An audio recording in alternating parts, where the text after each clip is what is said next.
Haleluya, haleluya. Selamat pagi Bapak Ibu yang diberkati Tuhan.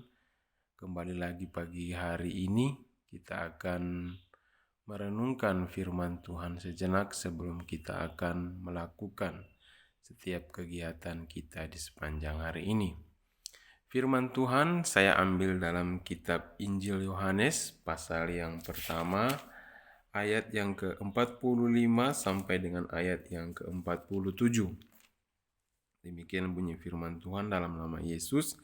Filipus bertemu dengan Nathanael dan berkata kepadanya, "Kami telah menemukan Dia yang disebut oleh Musa dalam kitab Taurat dan oleh para nabi, yaitu Yesus, anak Yusuf dari Nazaret." Kata Nathanael kepadanya, "Mungkinkah sesuatu yang baik datang dari Nazaret?" Kata Filipus kepadanya, "Mari dan lihatlah." Yesus melihat Nathanael datang kepadanya, lalu ia berkata tentang dia, "Lihat, inilah seorang Israel sejati, tidak ada kepalsuan di dalamnya." Puji Tuhan. Kalau kita melihat judul di sini, Bapak Ibu ya, yaitu murid-murid Yesus yang pertama. Berbicara tentang murid-murid itu selalu tentang belajar ya. Dan kita semua pagi hari ini belajar tentang firman Tuhan. Kalau kita sudah baca di sana di ayat 46 ya, kata Nathanael kepadanya, "Mungkinkah sesuatu yang baik datang dari Nazaret?" Bagaimana dengan kita ya? Kalau kita bisa mengaplikasikan ayat ini dalam kehidupan kita, mungkinkah ya sesuatu yang baik ada dalam diri saya ya? Sudahkah saya menjadi berkat atau sudahkah saya bermanfaat, berguna bagi setiap orang ya Bapak Ibu? Kalau kita baca dalam ayat yang ke-29 di sana, pasal 1 ayat yang ke-29 di sana dikatakan, pada keesokan harinya Yohanes melihat Yesus datang kepadanya dan ia berkata, "Lihatlah anak domba Allah yang menghapus dosa dunia."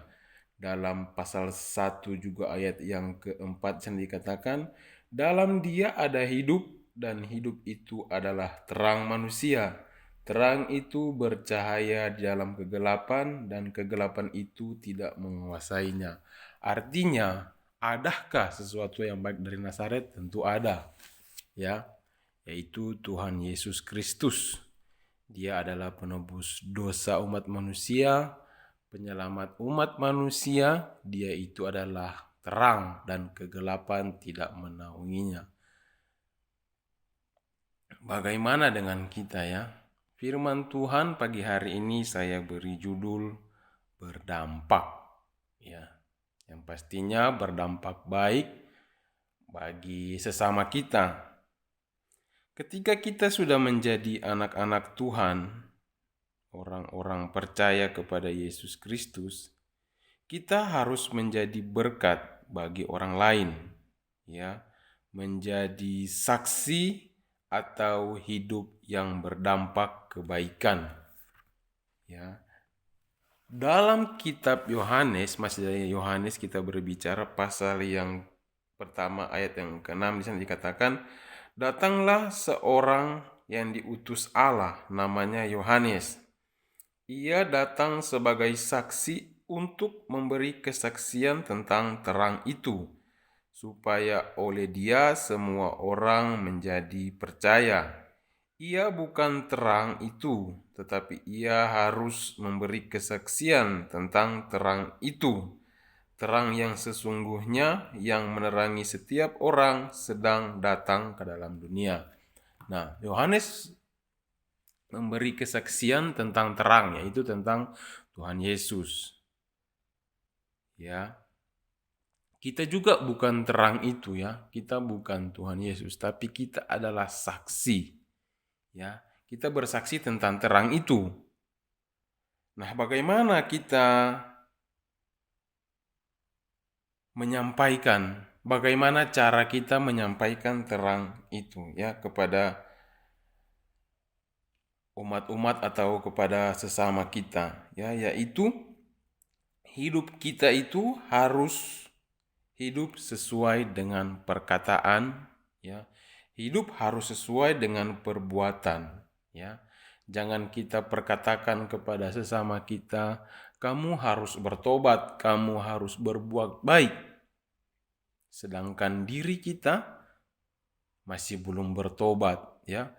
Masih suka menjelekkan orang, masih suka menceritakan tentang kekurangan orang lain. Ya, jadi hidup kita itu harus sesuai. Ya, apa yang kita katakan, apa yang kita lakukan itu harus sesuai. Ya, supaya hidup kita itu bisa berdampak dan bermanfaat bagi semua orang. Ya, Bapak Ibu yang diberkati Tuhan.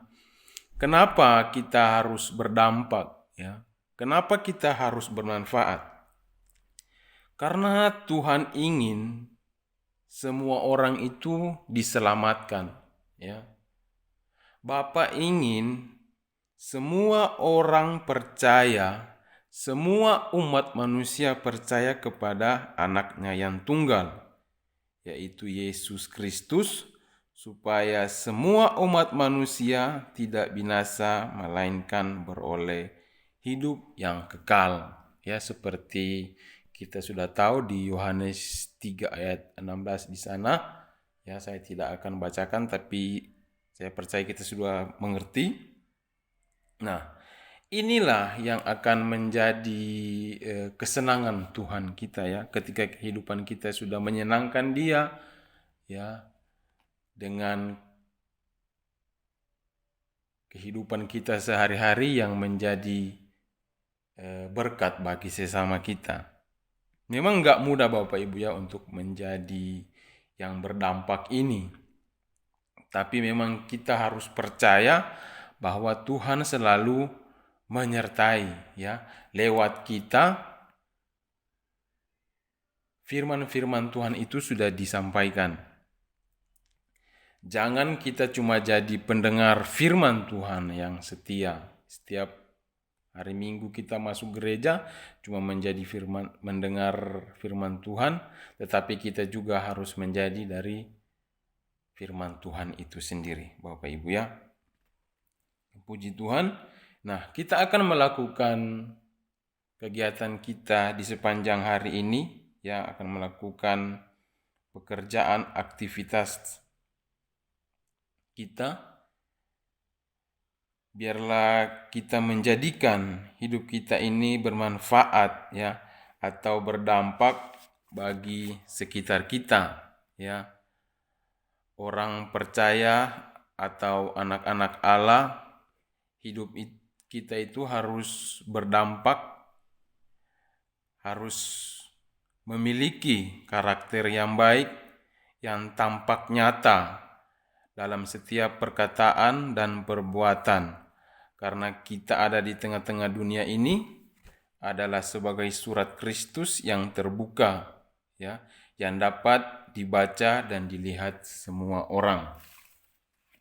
Saya akan tutup dengan satu ayat dalam Matius 5 ayat yang ke-16. Di sana dikatakan, demikian hendaknya terangmu bercahaya di depan orang, supaya mereka melihat perbuatan yang baik dan memuliakan Bapamu yang di sorga. Puji nama Tuhan, biarlah hidup kita selalu berdampak dimanapun kita berada. Tuhan Yesus memberkati. Bapa, Tuhan Yesus, terima kasih untuk kasih setiamu yang sudah melindungi kami bisa sampai dengan pagi hari ini. Kami akan melakukan setiap aktivitas pekerjaan, biarlah Tuhan tetap selalu menyertai, biarlah kami menjadi berkat, biarlah kami menjadi bermanfaat bagi sesama kami. Di dalam nama Tuhan Yesus Kristus kami berdoa bersyukur kepadamu. Haleluya. Amin.